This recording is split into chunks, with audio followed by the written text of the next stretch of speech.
હું દિલ્હીથી આવું છું અને આ સંદેશો લઈને આવ્યો છું. અરે ભાઈ, તો આ સંદેશો જરા મને વાંચી સંભળાવો. બહુ સારું.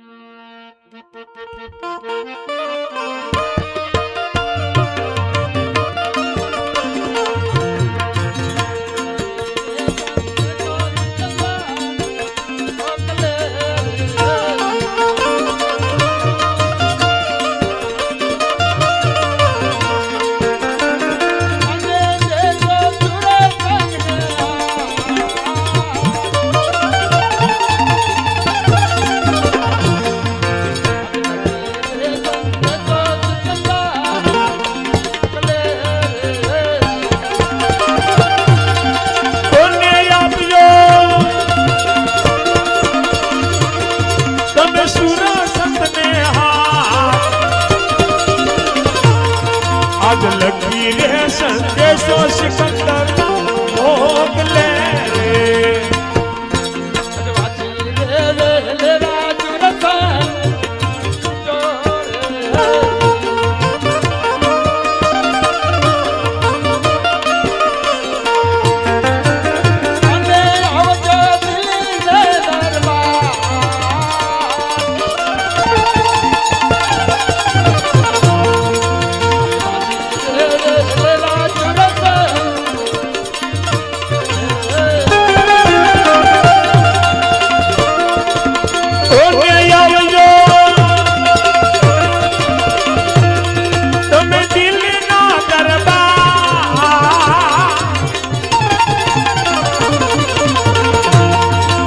वासी रे लेरा आवजो आवजो आवजो.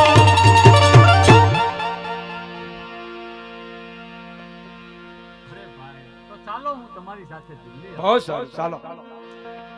આવી રીતે સુબો અને સુરસંગ ધીરે ધીરે ચાલા જાય છે.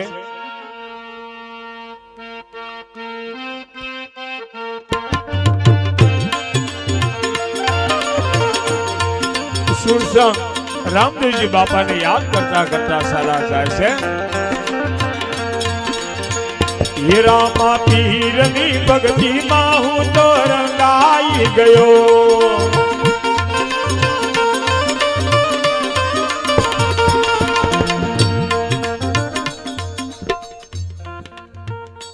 મહારાજ, આ સુરસિંહ આવી ગયા છે.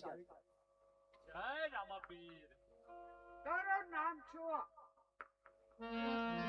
અરે મહારાજા, મારું નામ સુરસંગ છે, પણ આ લોકો મને સુરસંગ કહે છે. હિન્દુ લાગો છો? હા મહારાજ. હિન્દુમતી. રામદેવજી તો હિન્દુ છે, તો પીર થઈને કેમ બોલે છે? તોય શું તને પીર થવાની એટલી બધી લગ્ન લાગી ગયેલી છે? અરે મહારાજા, રામદેવજી તો અલગ છે, એની પ્રગટ પીરાય છે. અને હા મહારાજા, રામદેવજીના નામનું સ્મરણ જે કરે છે એને એના કર્મનું ફળ જરૂર મળે છે. હે ભગતડા, તારા રામાપીર પરસાધારી પીર હોય તો તારા ગામનો કેમ વારસદાર બન્યો છે? રણુજા, પોપરાણ, ગણને ફરોજી તારા ત્રણેય ગામને મારા મહારાજા ફૂંક મારે કે ઉડાડી નાખે. અરે સુબા, તારા દર અને દબાણથી હું કાંઈ ડરી નહીં જાઉં, કારણ કે રામદેવજીની અંદર મેરે સાચા સંતના દર્શન થયા છે. અને હા સુબા, તમારા લોકોએ અમારા દેવળો અને મૂર્તિનું ખંડન કર્યું છે. અને હા સુબા અને હા મહારાજા, તમે તો આ પ્રજાના પાલક પિતા છો, તમારા મન તો સૌ પ્રજા સરખી ગણાય. અને હા બાદશાહ, તમને જ્યાં સિંહાસન ઉપર બેઠા છો એના અધિકારી ખરેખર આ રામદેવજી જ છે.